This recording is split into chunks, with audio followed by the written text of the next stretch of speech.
December 17, 1944, 5:30 hours. Honsfeld, Belgium. A cough, a sputter, a final deafening silence. The Tiger tank's engine was dead. SS Obersturmbannführer Joachim Peiper's fist slammed against the turret hatch, a sharp metallic clang that sliced through the pre-dawn stillness.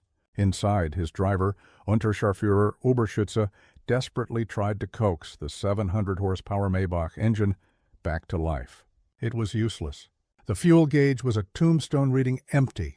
Herr Obersturmbannführer, Oberschütze's voice crackled up from his compartment, laced with a panic he could barely contain. The reserve tank. It's bone dry as well. Peiper descended from his metal beast, his boots grinding against the frozen Belgian earth. All around him, a scene of profound paralysis unfolded. The most formidable armored spearhead the Wehrmacht had forged for Operation Wacht am Rhein, the Ardennes offensive, sat utterly motionless. There were 67 tanks, 149 half-tracks, and nearly 5,000 of Germany's most battle-hardened Waffen-SS soldiers, all rendered impotent by a simple, damning lack of fuel. Peering through the ghostly morning mist, Peiper could just make out the abandoned American position ahead. This was Honsfeld, a vital supply depot for the U.S. 99th Infantry Division. The Americans had vanished in such haste that fires still danced merrily in oil drums. Coffee remained hot and steaming in metal cups.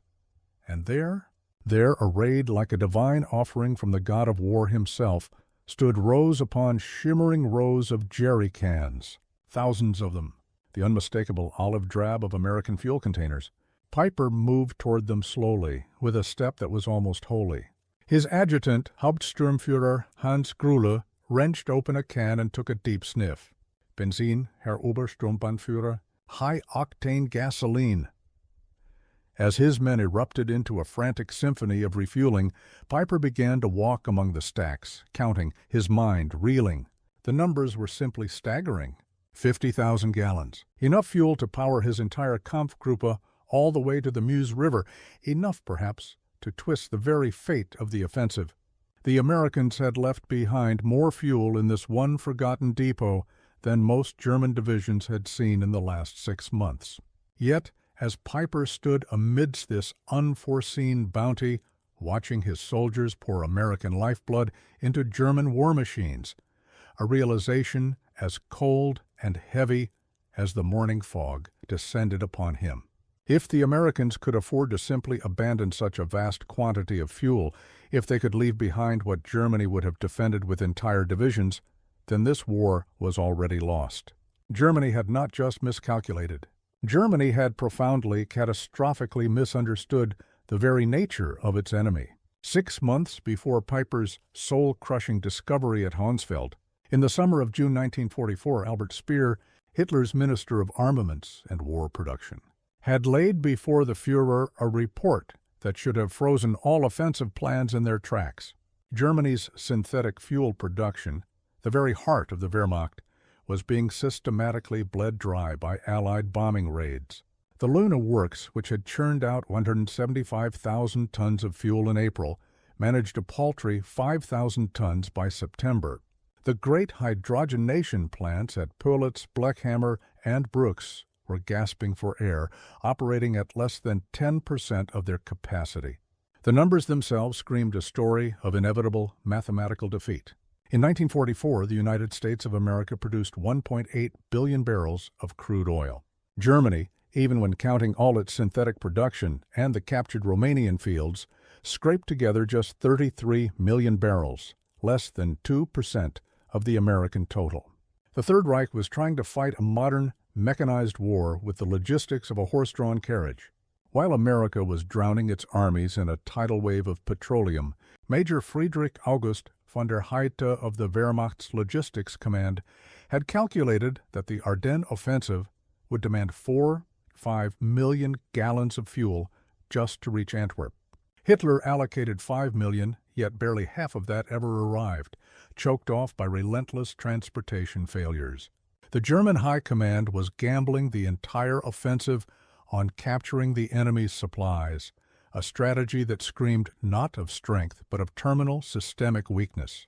The Americans, meanwhile, had woven a petroleum pipeline system across the breadth of France, a marvel called Pluto, pipeline under the ocean, and had unleashed the Red Ball Express, a colossal convoy system of trucks that thundered day and night, delivering 12,500 tons of supplies to the front lines every single day.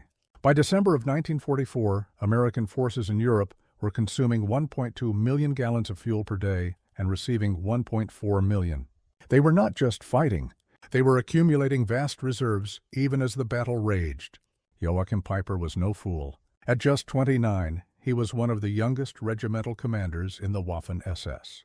A holder of the Knight's Cross with oak leaves and swords, a hardened veteran of the Eastern Front. He had learned there, in the vast, unforgiving expanse of Russia, a fundamental truth of modern war. Fuel was more precious than blood, more valuable than ammunition. His Kampfgruppe had been anointed the Schwerpunkt, the decisive point, the very tip of the spear for the entire Ardennes offensive. On December 14th, a mere 2 days before the storm was to break, Peiper sat through the final briefing at Tondorf. General Sepp Dietrich, commander of the 6th SS Panzer Army, was brutally direct. "You will have enough fuel to reach the Meuse," he stated, "if you capture American supplies."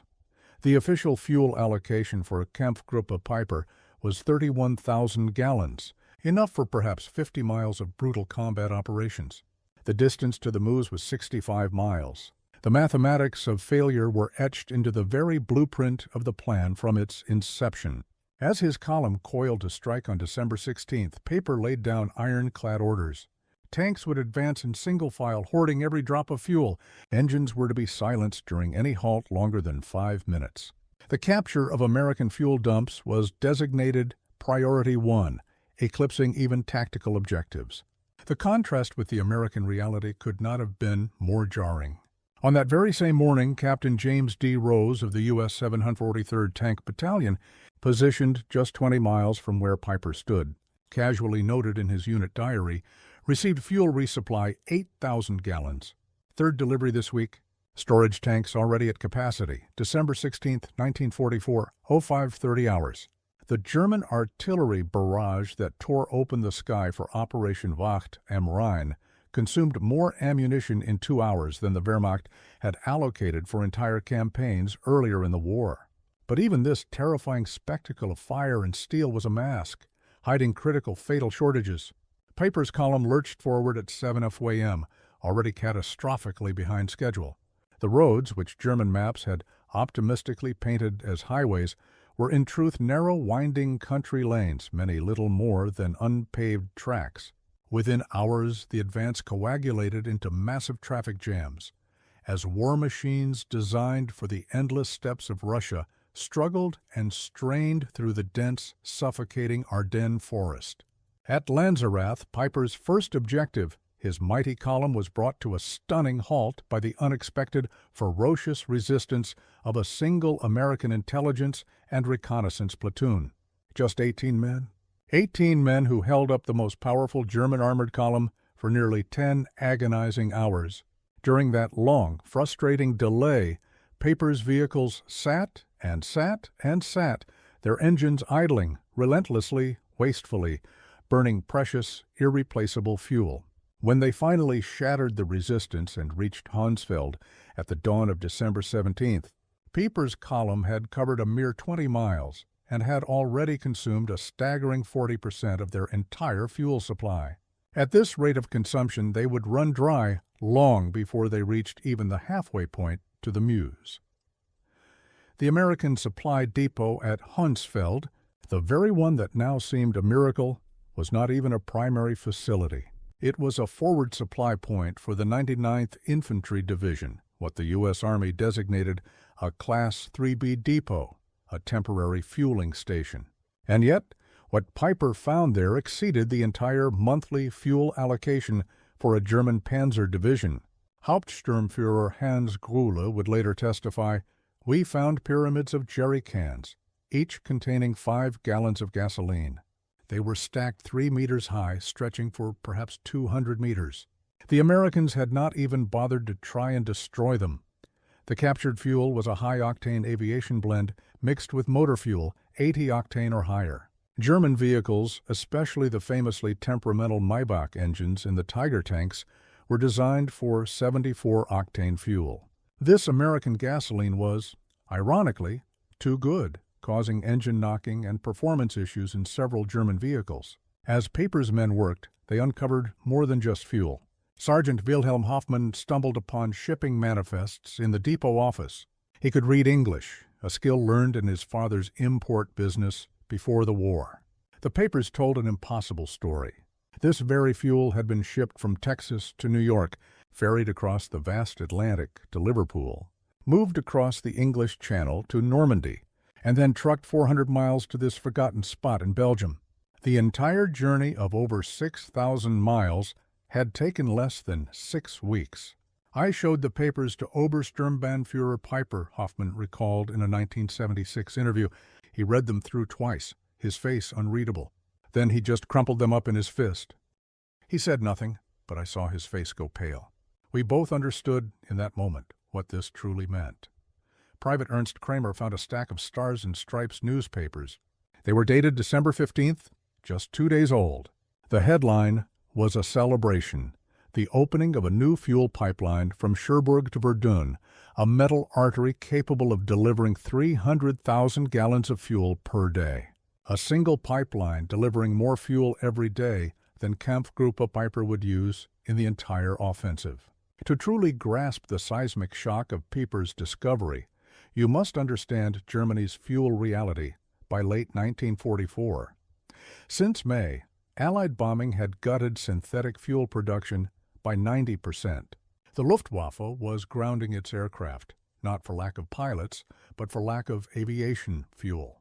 Pilot training itself had been slashed from 250 flight hours to a desperate 60. The German Navy's mighty surface fleet had, for all intents and purposes, ceased to exist. U-boats were being fitted with snorkels not as an offensive weapon, but to conserve diesel by running on batteries for longer. On the home front, German civilians had not seen private automobile traffic since 1942. Gasoline was a substance so precious that the Gestapo would launch full-scale investigations into the black market theft of a single liter. Farmers were returning to the ancient technology of horse-drawn plows. Meanwhile, the United States was producing 67% of the entire world's oil. The East Texas oil field by itself produced more petroleum than all of German-occupied Europe combined. American refineries operated at such an overwhelming capacity that Standard Oil was experimenting with new petroleum byproducts simply because they had a surplus of crude. With the 50,000 gallons captured at Honsfeld, Piper's columns roared back to life, surging forward with renewed purpose. They crashed through Billingen by noon on December 17th, capturing more supplies, rations, ammunition, and most critically, maps, showing the locations of other American fuel depots in the region. But these maps did not bring hope. They revealed a disturbing, overwhelming truth. The Americans had fuel stockpiles everywhere. Every major crossroad seemed to boast a depot. The U.S. First Army alone was sitting on a reserve of 3.5 million gallons. Piper pushed his men on to Ligneuville, the place where his forces would commit the infamous Malmedy massacre, executing 84 American prisoners. Even this brutal war crime was inextricably linked to the gnawing desperation for fuel. Piper would later claim he could not spare the gasoline required to transport prisoners to the rear. By the evening of December 17th, Piper's spearhead was closing in on Stavelot, the site of a major American fuel depot containing over 2 million gallons. Here it was. Here was enough fuel to guarantee they would reach the Meuse. But as the first German vehicles rumbled toward the town, American engineers were already at work.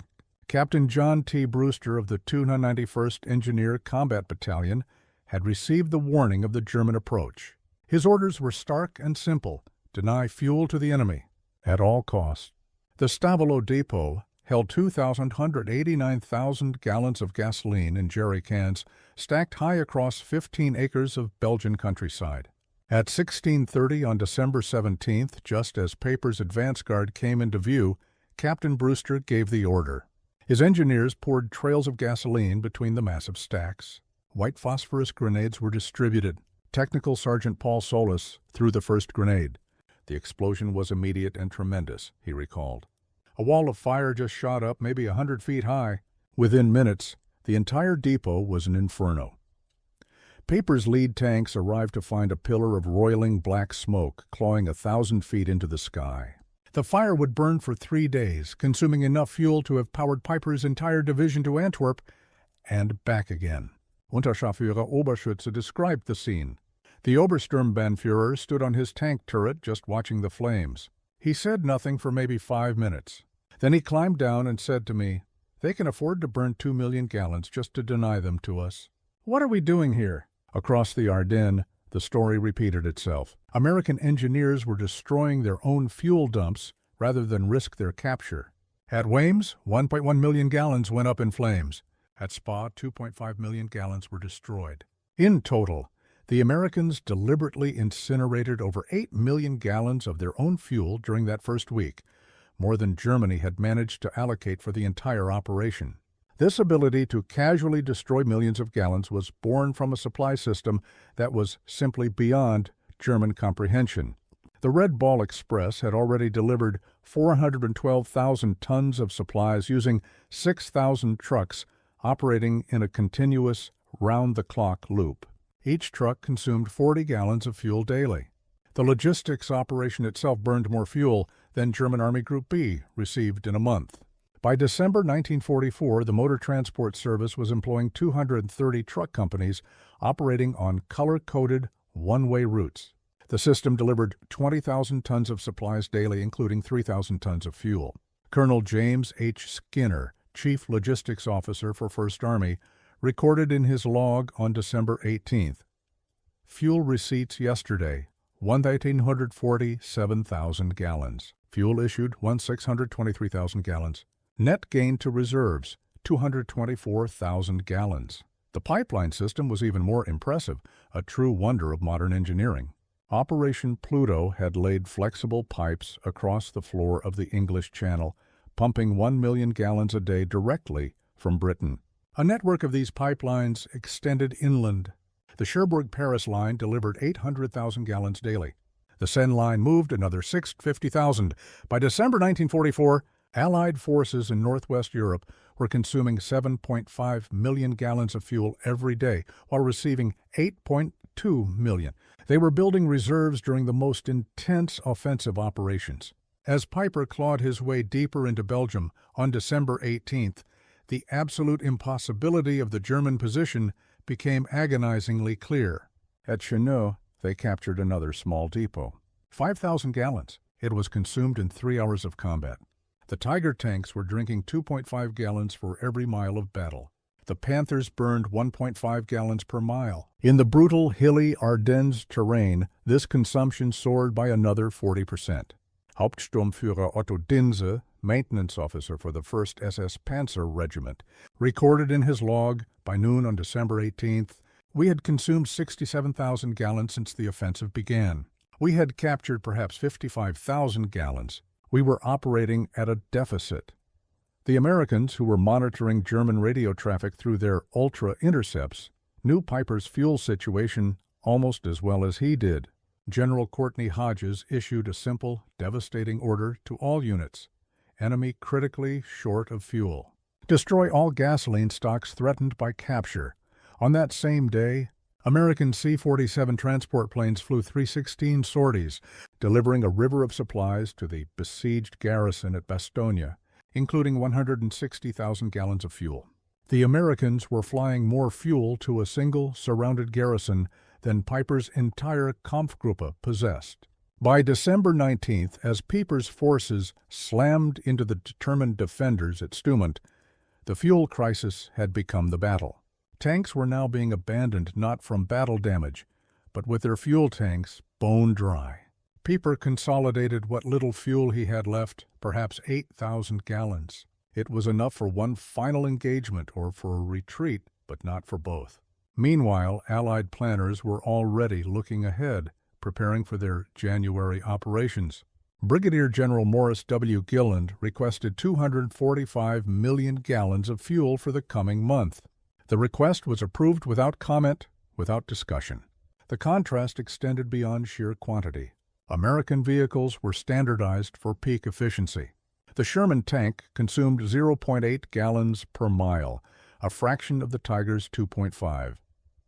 American trucks achieved 8 miles per gallon, fully loaded. Parts were interchangeable, maintenance was simplified.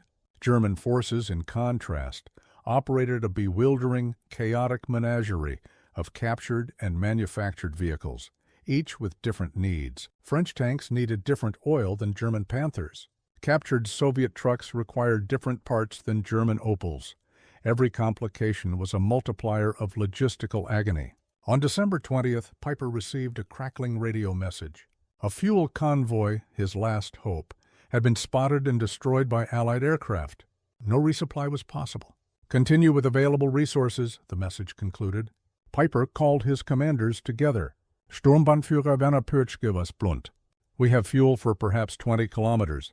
The Meuse is 30 kilometers away. According to Hauptsturmführer Grülle's testimony, the Obersturmbannführer then said, "Gentlemen, we have discovered we are fighting an enemy who burns more fuel to deny it to us than we received for this entire operation. What we captured at Honsfeld, which seemed a miracle, was nothing to them. We cannot win." This soul-crushing realization was spreading like a virus. General Hasso von Manteuffel, commanding the 5th Panzer Army, later wrote, "When I learned the Americans had destroyed 8 million gallons rather than risk our capturing it, I knew the offensive had failed before it had even truly begun." Colonel Friedrich August von der Heydte, captured on December 23rd, told his interrogators, "Your soldiers, they throw away chocolate. My men haven't seen chocolate in 2 years. You burn millions of gallons of fuel. We measure our supply by the liter. How can we possibly fight such abundance?" By December 21st, Piper was trapped, surrounded at La Glaise, his tanks silent, immobile statues of steel. The American forces closing the ring around him, the 30th Infantry Division, the 82nd Airborne, the 3rd Armored, had a combined fuel allocation of 340,000 gallons for December 21st alone. Piper had at best 1,000 gallons left. Private First Class. Richard McKinney wrote home, "We've got some Germans surrounded here who ran out of gas. Our captain jokes that we use more fuel heating our coffee than they have for their tanks." The American response demonstrated industrial warfare at its absolute zenith. Patton's Third Army, in its legendary pivot to the north, required 350,000 gallons of fuel just for the redeployment, a feat considered impossible by German standards, yet it was accomplished in 3 days. December 23rd brought clear, cold weather. Allied aircraft swarmed the skies, flying 2,000 sorties, each aircraft burning fuel at a rate that would have grounded the Luftwaffe for weeks. A P-47 Thunderbolt consumed 300 gallons per hour. A B-26 Marauder burned 200 gallons hourly. That single day's air operations consumed more fuel than Germany's entire offensive allocation. On the night of December 23rd to 24th, Piper gave the order to abandon his vehicles and escape on foot. Of the 119 tanks and assault guns that had begun the offensive with such high hopes, 39 remained operational but were completely immobilized. These were destroyed with their remaining ammunition. Obergefreiter Heinz Guderian described the scene. "We drained the last fuel from all the vehicles, maybe 200 gallons in total. The Obersturmbannführer personally placed the charge that destroyed his own command tank. Millions of Reichsmarks of equipment, all destroyed by empty fuel tanks." Of the 5,000 men who had started with Kampfgruppe Piper, approximately 770 made it back to German lines. They had advanced 60 miles, captured several depots, and had discovered the fundamental, unalterable truth about Allied logistics. News of what Piper had seen and experienced spread rapidly through the German command structure. On December 26th, Field Marshal Walter Model received detailed reports on the captured American supplies. His chief of staff recorded Model's reaction. The Field Marshal read the quantities twice. 50,000 gallons at Honsfeld, 2 million burned at Stavelot, 8 million destroyed rather than captured. He then said, "We are not fighting the same war." Hitler, informed on December 28th, simply refused to accept reality. Speer wrote, "Hitler insisted the numbers were propaganda. When shown photographs of the Inferno at Stavelot, he claimed it was Hollywood special effects. But the lower ranks, the men on the ground, they understood. Gefreiter Wilhelm Hoffmann wrote to his wife, "The Americans destroy more fuel in a day than we receive in a month. They drive their tanks like we march on foot. This war is lost." The fuel crisis was symptomatic of a much larger global truth. By 1944, America was producing 50% of the world's manufactured goods. A new aircraft rolled off the line every 5 minutes. A new ship was launched every day. A new tank was completed every 7 minutes. The petroleum production statistics were simply overwhelming. United States, 1.8 billion barrels. Soviet Union, 110 million barrels. Germany, including all synthetic production, 33 million barrels. Japan, 2.6 million barrels. The Axis powers combined produced less than 2% of American petroleum. Every single major German offensive after 1942 had been hamstrung by fuel constraints. Every American offensive was buoyed by an abundance that German planners could not even conceive of. Lieutenant Colonel Chester B. Hansen recorded a revealing incident on December 27th. A logistics officer reported that poor weather had reduced fuel deliveries to only 500,000 gallons a day. There was genuine concern in the room until someone pointed out that this reduced daily amount still exceeded Germany's total allocation for the entire offensive. German prisoners of war captured in the Ardennes were more shocked by American waste than by American firepower. Seeing GIs discard half-eaten rations or use gasoline to start heating fires shattered their morale more effectively than artillery ever could. Oberschütze Gerd Reichhelm told his interrogators, "We knew your production numbers in an abstract way, but seeing your soldiers waste more than we possessed made those numbers real." Every German who saw your casual abundance knew the war was hopeless. This knowledge seeped through the ranks, spreading through letters home, despite the censors. Feldwebel Ernst Müller wrote, "The Americans wash their clothes in gasoline. They feed chocolate to their dogs. They fire artillery just to celebrate Christmas. We cannot fight infinity." This psychological impact completely undermined the German narrative of racial superiority.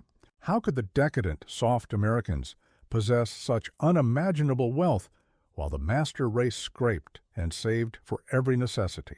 During the Nuremberg trials, German leaders consistently cited logistics, and particularly fuel, as the decisive factor. Field Marshal Keitel testified, "We had operational superiority from 1940 to 1941. By 1944, we couldn't move our forces for lack of fuel, while the Americans moved entire armies like pieces on a chessboard." Piper, on trial for the Malmedy massacre, offered revealing testimony. "Every single decision I made after December 17th was influenced by the fuel shortage. We couldn't maneuver, we couldn't pursue, we couldn't retreat effectively. The Americans moved freely while we counted every liter." General Heinz Guderian wrote in his memoirs, "When Piper captured 50,000 gallons of fuel, a quantity that meant everything to him but was nothing to the Americans, the Christ war was over." The story resonates because it represents the moment when industrial warfare reached its logical, brutal conclusion. Wars were now won by production statistics, not by the courage of warriors. The romantic notion of warfare died in the Ardennes amongst silent, empty fuel tanks. Dr. Richard Overy calculated that by 1944, the Allied to Axis production ratios exceeded 5-to-1 in all major categories. In petroleum, it approached 50-to-1. These were advantages that could not be overcome by superior training or brilliant tactics. America produced 324,150 aircraft during the war. Germany produced 109,097. The Americans built 88,410 tanks. Germany built 46,057. But most tellingly of all, America refined 1.8 billion barrels of oil in 1944 alone, while Germany scraped and clawed to produce 33 million. On December 24, 1944, as Piper's exhausted men slipped through the American lines on foot, abandoning 39 tanks, 70 half-tracks, and 177 other vehicles, the magnitude of their defeat crystallized.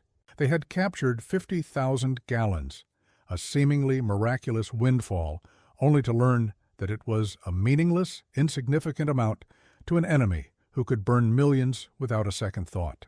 Unterscharführer Oberschütze reflected in 1975, "That morning at Honsfeld, when we found the American fuel, we celebrated like we had won the lottery. By that evening, when we learned about Stavelot burning, we understood that we had already lost. The Americans had so much they could afford to destroy what we would have died to possess. Those 50,000 gallons represented less than a single American armored division consumed in 2 days of fighting. It was less than the Red Ball Express burned in 3 hours. It was a rounding error in the Allies' daily consumption." Major General J. Lawton Collins later wrote, "The Germans' desperate attempts to capture our fuel revealed their fundamental miscalculation. They assumed we valued fuel as they did, as a precious, irreplaceable commodity. They could not comprehend that we had so much we could burn millions of gallons rather than risk a minor tactical disadvantage. Operation Wacht am Rhein failed because of the immutable, unforgiving mathematics of industrial warfare. The offensive consumed approximately 2.8 million gallons of fuel, with about 40% of that total coming from captured supplies. During that same period, the Americans consumed 267 million gallons, nearly 100 times more. The Wehrmacht lost 100,000 men, 800 tanks, and 1,000 aircraft. But the most devastating loss was the loss of illusion. Every German soldier who witnessed American abundance understood that Germany was not fighting a war, but was merely participating in its own execution. Joachim Peiper survived the war, was imprisoned until 1956 for war crimes, and on July 14, 1976, he was murdered at his home in France by unknown assailants. But in 1967, he told historian Henri Landemer, "Finding that depot at Honsfeld was the worst thing that could have happened. If we had simply run out of fuel earlier, we might have retreated with some dignity. Instead, we discovered the Americans had oceans while we had only drops. We discovered the impossible. The lesson extends far beyond the Second World War. In industrial warfare, logistics supersedes tactics. Production overwhelms courage. Abundance defeats dedication." The German soldier of 1944 was arguably better trained and more experienced than his American counterpart. It did not matter. The American soldier was backed by an industrial machine that could waste more than Germany could produce. This truth was encoded in every jerry can at Honsfeld, every gallon burned at Stavelot, every pipeline laid across the fields of France. Wars between industrial powers would be won by factories and refineries, not by brilliant generals. Colonel Trevor N. Dupuy calculated that in December 1944, each American soldier was supported by 67 pounds of supplies delivered daily. Each German soldier received 3 pounds. Americans complained about waste. Germans would have considered that American waste to be unimaginable, impossible abundance. In 1984, 40 years after the battle, veterans from both sides gathered at La Glaise.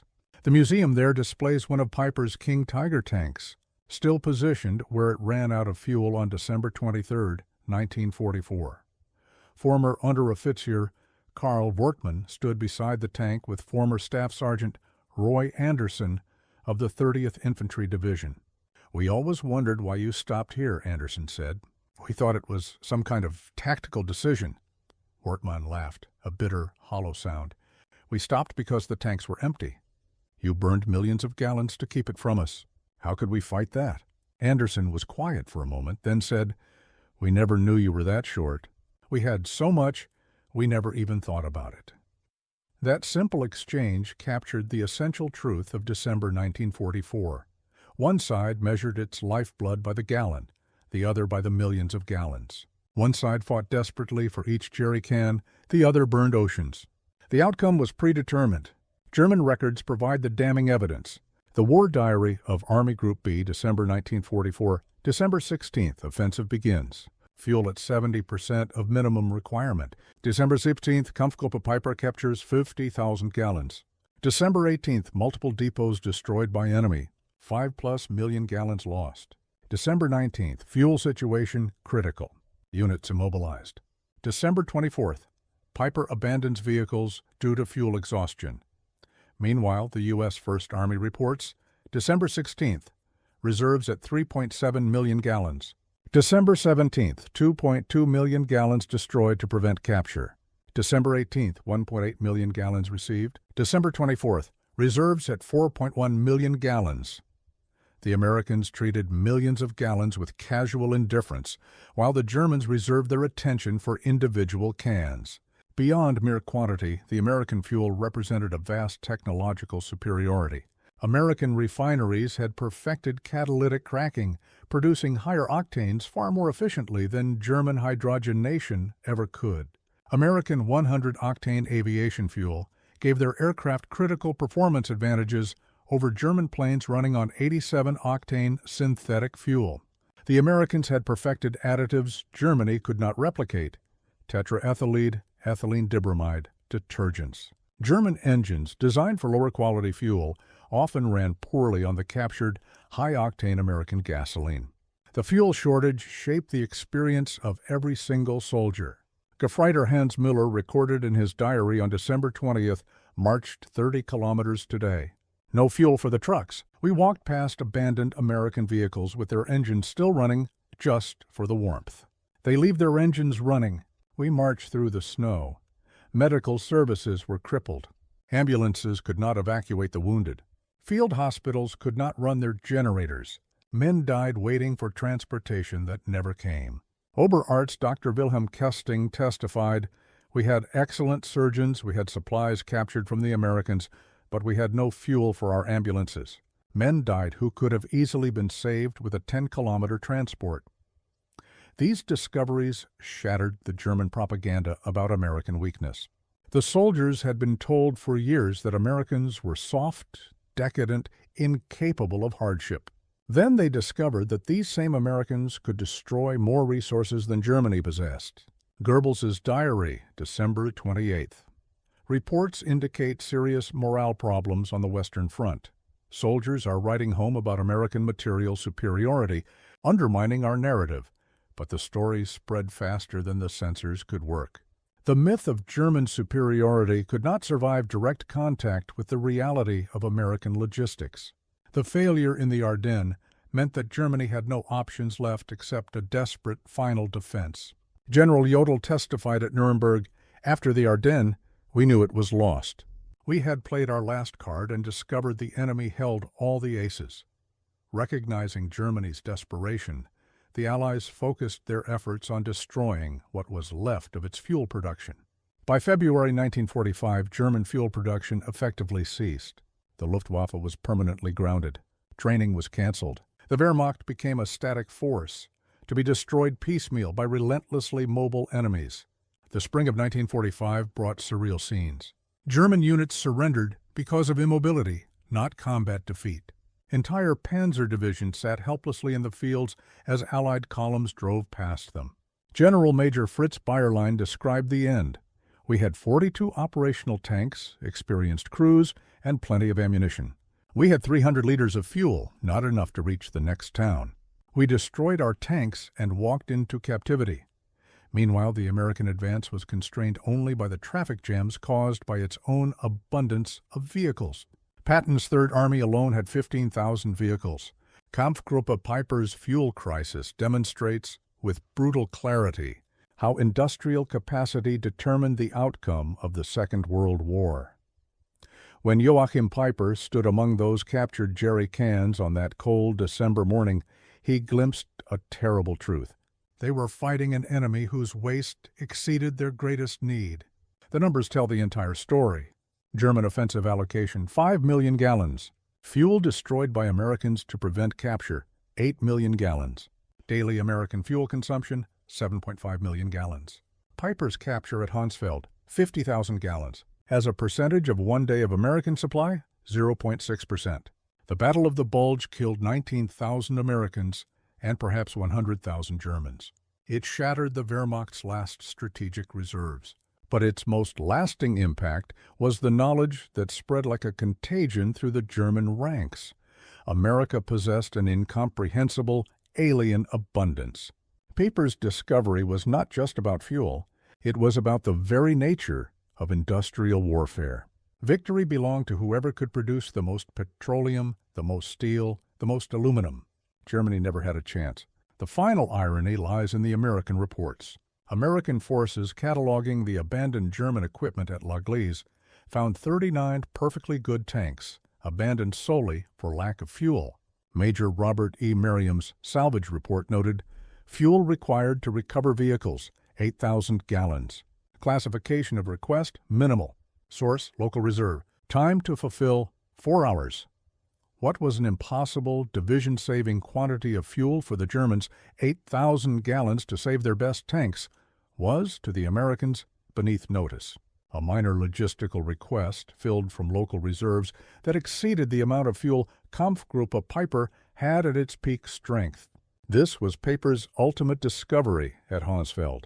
Not just that America had more fuel, but that American abundance operated on a scale that made German scarcity utterly irrelevant. The war was over the moment American industrial capacity was fully mobilized. Honsfeld merely revealed what had been true since 1942. Germany was fighting the impossible, measuring its defeat in gallons, while America measured its victory in oceans.